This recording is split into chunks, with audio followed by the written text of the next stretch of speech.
Hey, Tom, where are you going with that? Don't go anywhere with that. All right. Don't go too far. The cold one right there.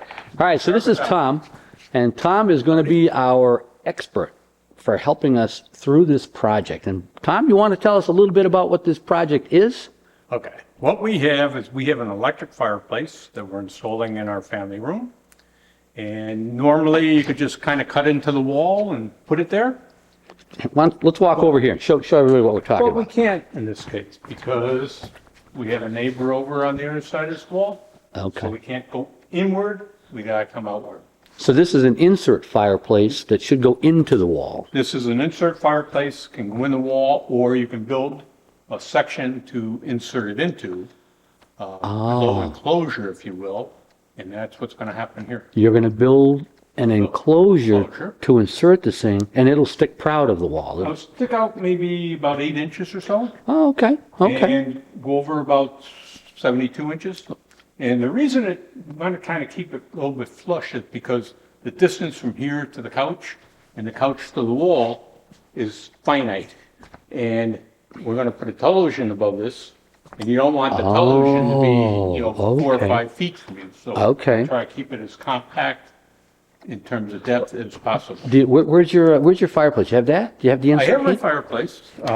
It's in the box, but we got a picture of it, what it's going to look like. Oh, let me. Okay, because so there's the box for it. There's the box. There's a fireplace. very Oh, similar to all right. our So fireplace. that's it. So that's it. But- But we will have a same type of deal with the mantle and the TV on above. But in this picture, of course, it is inserted into a wall. But Yes. in your application, you're going to build a thing I'm around going to build it out. And Yep. that's what we're going to be looking at. Okay. Exactly. All right. And we're going to watch Tom build this thing. And, Sounds like a and, plan. and plan it all out. And so where do you stand right now? So you've already bought this. You must have shopped around to decide which one you wanted, and you decided to buy this one. Right. Okay. And we bought a 50-inch in this case, okay, which is kind of like the middle size. Okay. Because we have a limited width to the wall to work with too. Okay. And we're also going to put television up there, and we want to kind of be compatible in terms of size. We don't want to have a gigantic television and Okay. a tiny fireplace, or vice versa. So how much planning? I mean, do you just start cutting, or do you plan and design ahead of I'm time? a planner, okay? Whenever I do something, I mean, I've done a zillion projects around the house. And whenever I do them, I plan. Second step is a plan. Third step is a measure. Fourth step is a plan. So I want to make sure that when it's done right, and I don't have to undo anything as I go. So, That sounds like the voice of experience. yes, it's sort of like measure twice, cut once. Well, this is plan 3 times and execute once. So where are you in your planning stage? Okay, well, here's what I've done. I've spent a lot of time sitting in this couch and looking at the wall, okay? And kind of trying to envision what it will look like when it's done. So this is Tom working right now, everybody. This is me working. So I kind of figured that for balance and stuff, what a size might be in terms of width. Wife and I decided how high it should be and decided that it should go all the way up to the ceiling, Really? okay? And at some point in time, we're going to crown mold in this room, so we have to finish it to the ceiling in such a way that the crown molding up later. And you've got 10-foot ceilings in here? We have 11-foot ceilings. 11-foot ceilings in These here. are kind of high. Yours go to 11, as Nigel Tufnell once said. And part of the issues, I explained that we can't go into the wall because of the neighbor on the other side. And the other thing we can't do is penetrate the floor or penetrate the ceiling. And the reason being is that the house is about 8 months old, still under warranty. So if we do something that affects the movement of the floor, it would violate the warranty. So we would be able to. So this thing isn't just going to sit on the floor all by itself, though, right? It will be attached to the wall. To the wall itself. To the wall, yeah. Okay.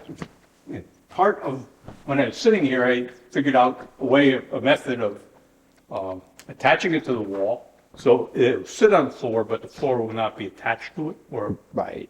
nailed through or anything like that. After sitting here the second or third time, I realized that I could make my life a little bit easier by going over the baseboard that's currently there. Because normally what person would do is come in and cut the baseboard out and go all the way to the wall, and then have to put a new baseboard in, which is fine, except I'm gonna do this in a way that I can leave the baseboard that's there, put new baseboard around it, without having to wreck what's already there. Oh, okay. Well, that ought to be interesting. Part of the reason for doing that is a little bit of flexibility. If I came along later and wanted to make it bigger or something like that, I could do that without affecting what's there. One of the things I will do, and I have started, is I'm screwing all the pieces together as opposed to nailing them. Now, why is that? Why is that? Because if you screw them, you have a lot more flexibility in terms of movement of things if you're not happy with it. For instance, I'm going to have to determine a height for the fireplace.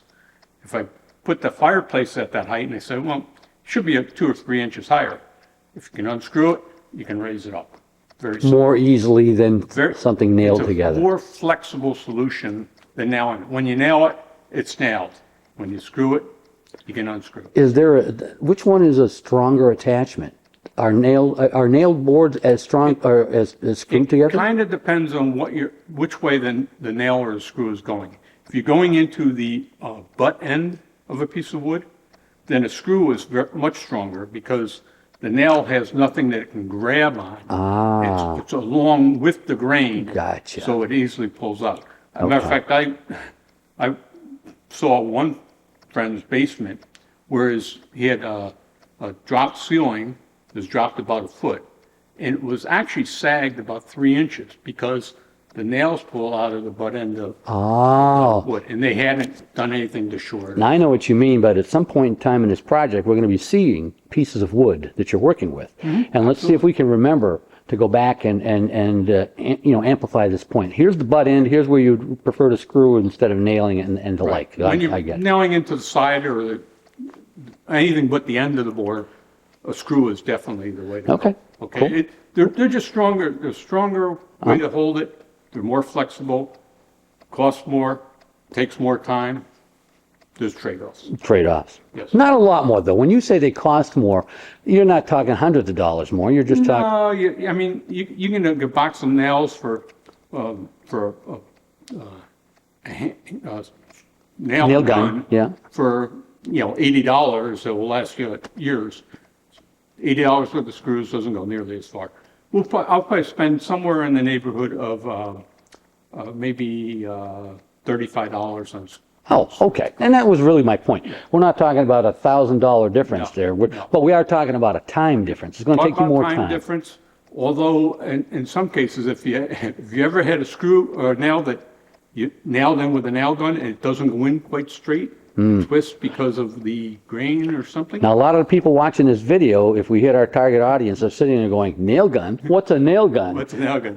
So that's what I would use if I were nailing them in, is a nail gun. Okay. Otherwise, it would take forever. And plus, you can't really hammer when you're real close to things. All right, so a nail gun is the way to go. So When they go awry, what happens is they end up being more trouble than they're worth to get out. Sure. So anyway, there's the target destination. We're staring at it right behind the stepladder there. You can see where the blue lines are where there are studs in the existing. Oh, okay. Which isn't really important other than attaching the thing, the outsides of the framework to that wall. Tom, I got to change the battery, which is why you people viewing this video now realize what an amateur hour you're involved in. And the battery is going dead, so we're gonna shut this down. But I'd like you to bring your stud finder out, Okay. because some of the people watching this video would probably appreciate seeing how you use that to find where the studs are on the wall. All right, we're back, and Tom has brought his stud finder. Now, that thing, I'm not going to make that thing react poorly, right, if it's looking for studs? Sorry, I couldn't resist. You won't find any behind you. So let's take a look at that unit. That's a Ryobi, or how do you pronounce that? Is that Ryobi? Ryobi. Ryobi? Either way. Okay. All right. Turn it on. It lights up across the board.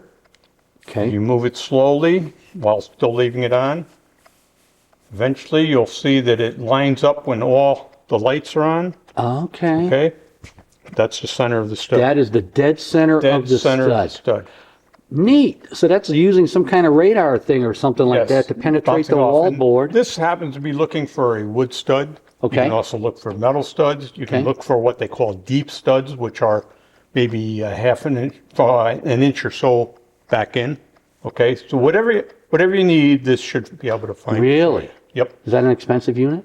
Probably around $30. Oh, that's not bad. That's No. not bad. Not bad at all. The other thing we pride ourselves on this channel is being cost conscious and budget friendly. All right, very good. All right, So you there's just the stud demonstrated, excellent, excellent. Thank you for that. All right, Tom is coming back after showing us that stud finder. Tom, I see you got a lot of blue tape on the wall here. So what are all these marking out for you? Okay, well, the way to start this and figure out where this is going to be positioned is look at the furniture. Okay, this is where the furniture is going to stay. I'd like to be sitting in this seat in the middle at the center of my unit. Oh, okay. Center of the fireplace, Okay. center of the TV. So that's kind of what drives it. I move the furniture around to exactly where I want it, and now I'm going to build this in exactly the center of the couch. And luckily enough, it looks like you've got an outlet, because this is an electric fireplace, pretty close to center.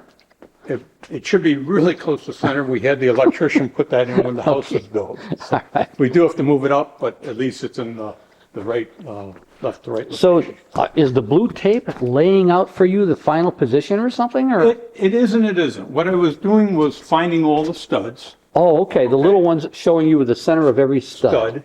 This is Okay. approximate height for my mantle, but Mantle, doesn't make any okay. difference right now. This is what I want as a center stud going up. Okay? Mm-hmm. So this gives me anywhere between 64, or if I go one more stud each direction, we keep it in the middle, it would be 96. Because each studs are 16 inches. In this case, it's 16, you can have Right. 24, you Okay. can have 18. Okay, 90% of it will be 16 inches. okay, okay. So if I went out another stud on each side, it would be 96, which is wider than I would want to have it. So That would be pretty big. I got to go bigger than 64, but less than 96. So how did I do that? Well, what I'm going to do is take a board up this way, flat on the wall, and attach it on that stud.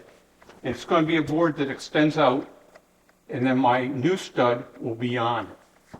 This way, I'm moving out the stud from 64 out to Okay, out to, in this case, 68, okay. and 68 on that side. That will give me a full 72 inches. Gotcha. Just by moving the stud using a flat board against 4 inches on either side. 4 inches on either side. Okay.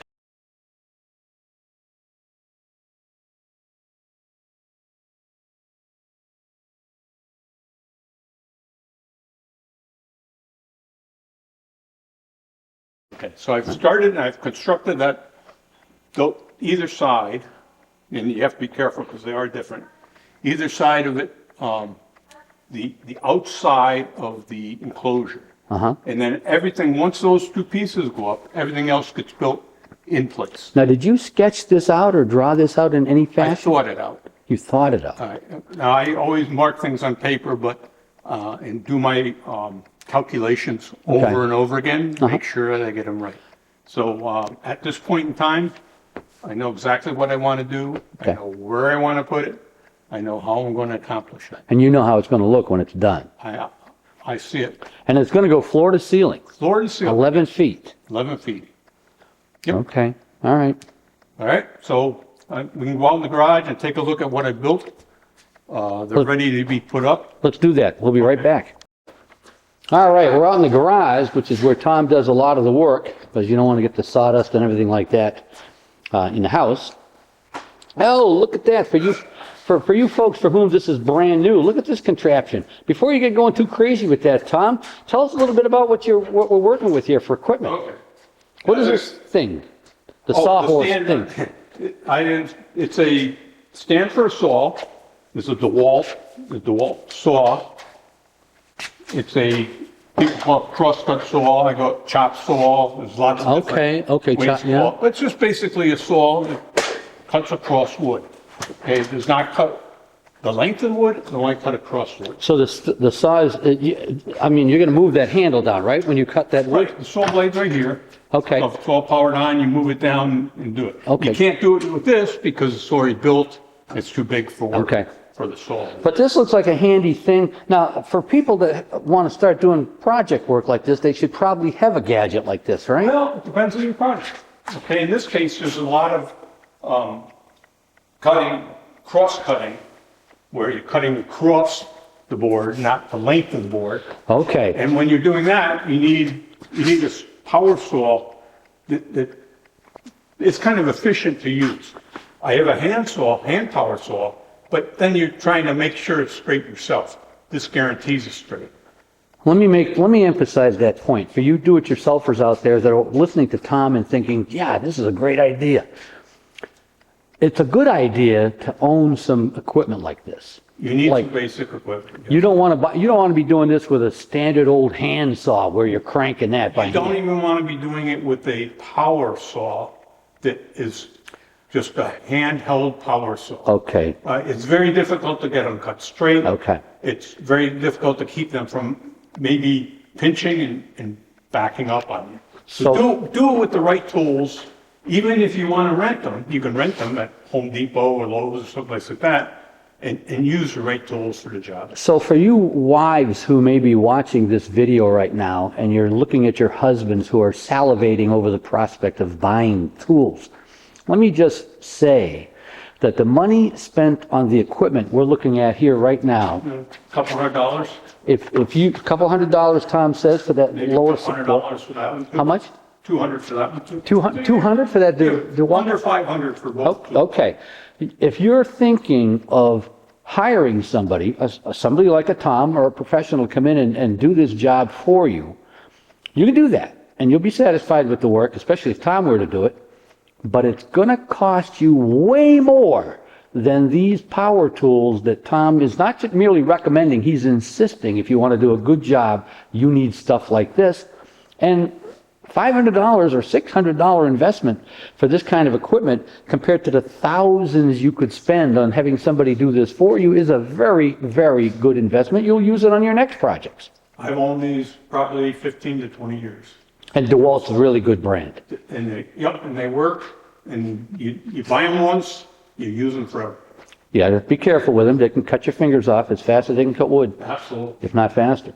All right, so that's what you've used, and I'm looking at one of these on the floor. I'm going to run my camera along the length of it, and you've just hoisted another one up there.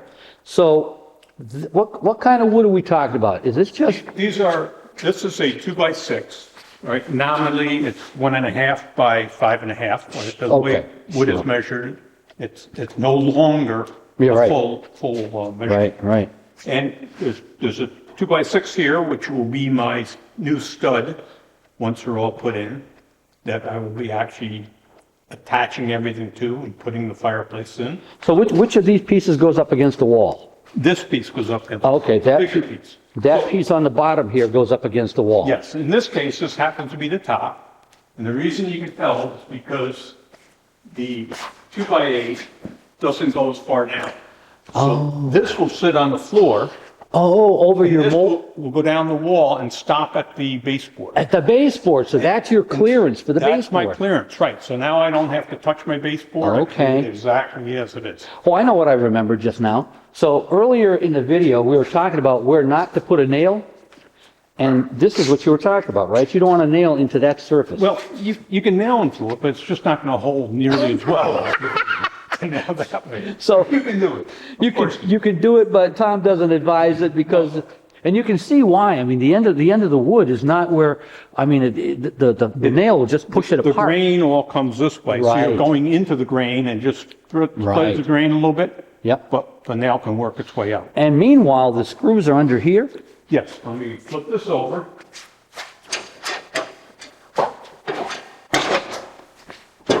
Ah, yes, there they are. Let's see where the, So, you all right? yep. Okay.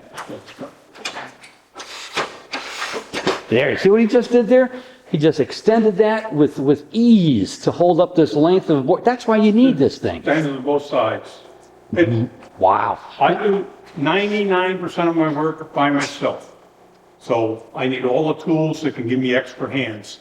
That's a tool. Don't read anything into that comment. Tom's a very likable person. But he just finds that if he has characters like me around, I hold him up. but The point is that you end up having to do stuff by yourself. You need extra hands. Sure. That's an Now, extra hand. is this 11 feet tall then? This is just slightly under 11 feet. Okay. Probably maybe 10 foot, 11, something like that. Is that because you couldn't find a board to cut to 11 feet, or you don't actually want it to be Well, 11? these are 12 footers cut down. Oh, okay. Lumber generally comes in even footage. Okay. All right, although some things you can buy and have cut, but this was a 12 footer that I cut down. Okay. Each of them were a 12 footer Okay. that I cut down. So, What? well, Oh, okay.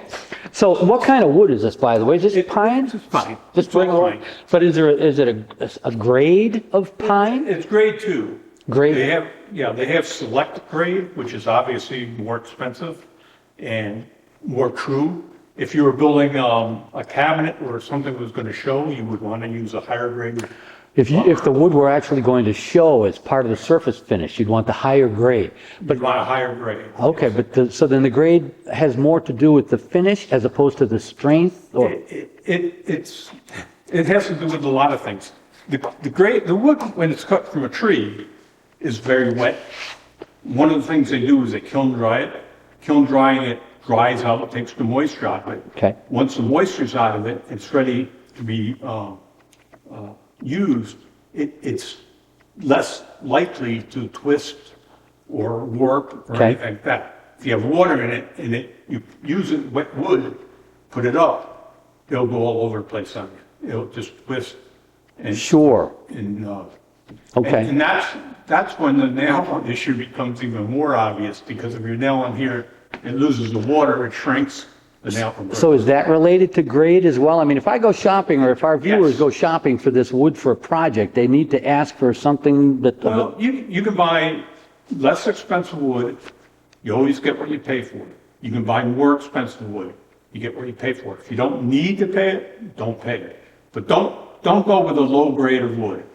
Unless you're building a shed outdoors and it doesn't make a whole lot of difference what it looks like, or if it's a little bit twisted or anything like that. Okay. Otherwise, you want to use enough of a quality grade 2, to be able to kind of guarantee that it's not going to Okay. do anything. Good enough. So working inside, definitely want a better grade wood. and there's no such thing as, well, this is Canadian pine versus Northwestern pine versus, I'm sure there are brands that are better than others. It's like anything else, you shop around, go to a good lumber mill if you want. That's a good good source for Okay. lumber. You go to a big box store, like Lowe's or Home Depot? Lowe's or Home Depot, they're close by. Okay. But, it's always the case that you get what you pay for. Sure. So if you want something, you need something that's better quality, get better quality. Okay, excellent, Right. excellent. So we got these two end pieces, if you will, made. The next step of these is to go on the wall. So I have another question for our viewers. So these are relatively simple things. You said one was a 1x8 and a 1x6? They're 2-inch, because they're 1.5 inches thick. Okay. That's a 2x. 2x. 2x8, Okay. which is 7.5 inches. Yeah. Okay. And 2x6, which is 1.5 by 5.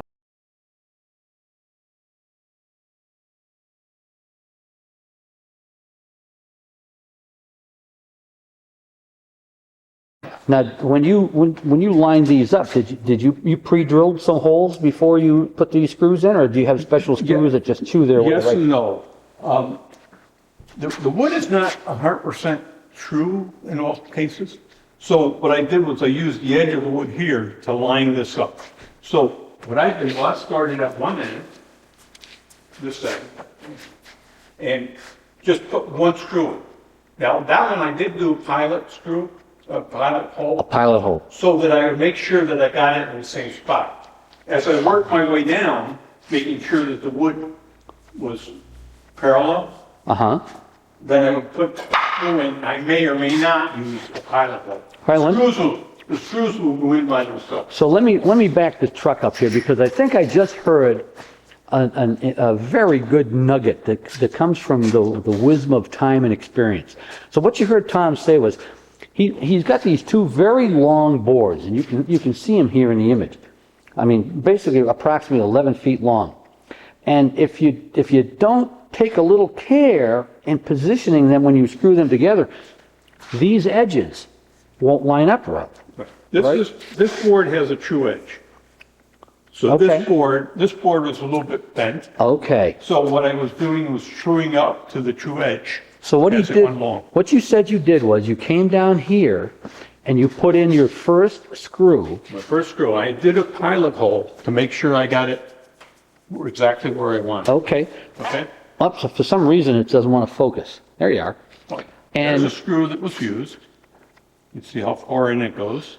and by only having the one screw in, that would allow him to move it relative to this surface. Right, so I moved it in here when it was flush here, put that screw in, carried on, it was flush here, put this one. Oh. So this board actually bent in and out. Oh, so To be true. all right. So now even I, Joe Camera here, I understand this better.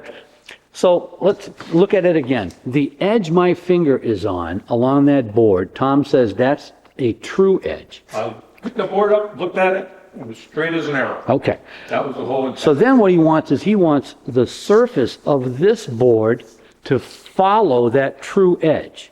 And he's actually going to use the screws to help straighten this board by going one after the other, using this edge to force this board, which could have had a little bit of a warp in it.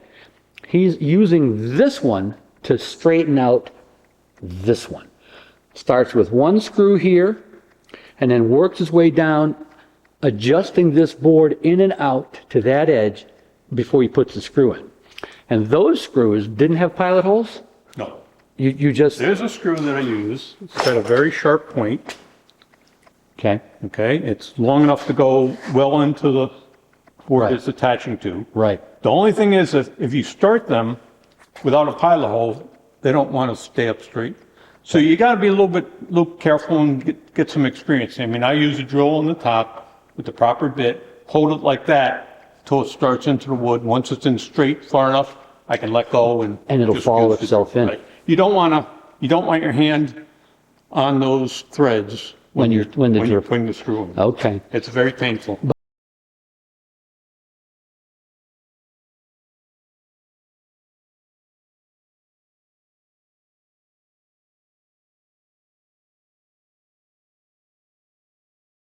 Viewers have just learned something that amateurs like me or first timers might never glean for years.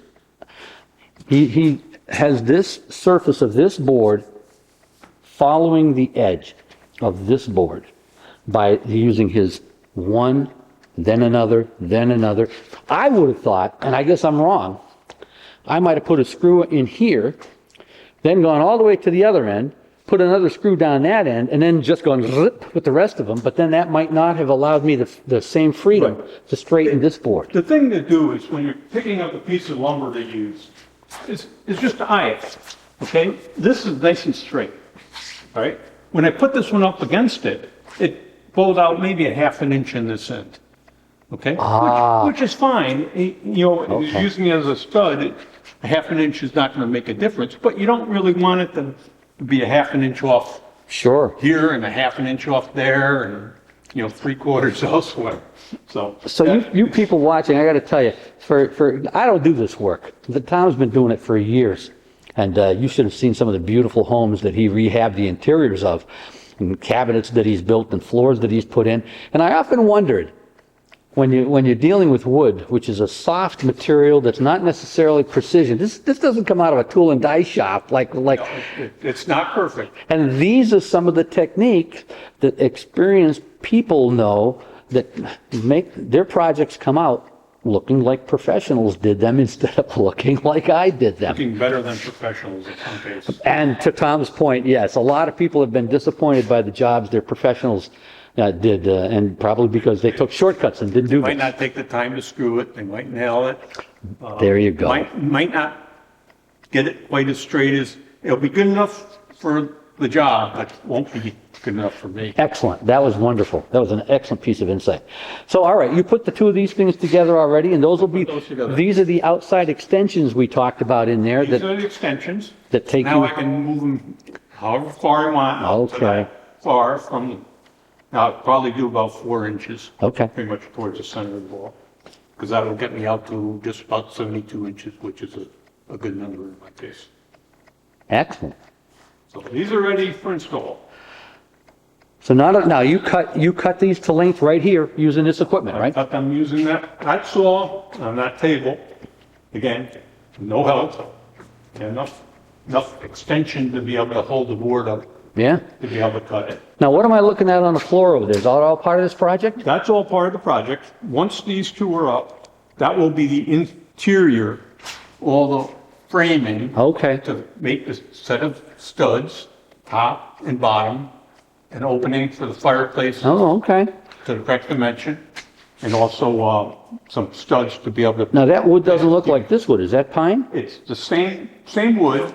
These happen to be longer pieces, which generally are a little bit better wood than the others, only because they work a lot easier. All right, so the thing that the viewers and me are both seeing right now is that these look white and those look orange. What's that all about? Just different wood, Okay, okay. you know? I don't know who's these. But they're all pine. These are the number 2, kiln dried, KD, HT, whatever that may be, is, MLB is the brand. Huh. These Interesting. are also number 2. All right, there's your number 2 right there. So and that's your grade 2? That's your grade 2. Grade It says- two, yes. What's SPF stand for? I do not remember.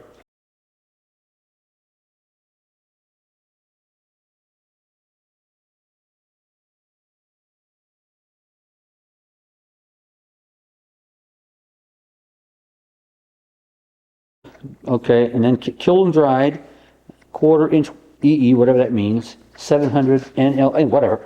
And here's another one, and this is one's a little bit different. This is prime, which means it's a little bit higher grade. Oh, okay, okay. And the mill does that. First of all, it's a choice of woods and as But well probably as what. choice of wood, yes, in the way Yeah. it's milled.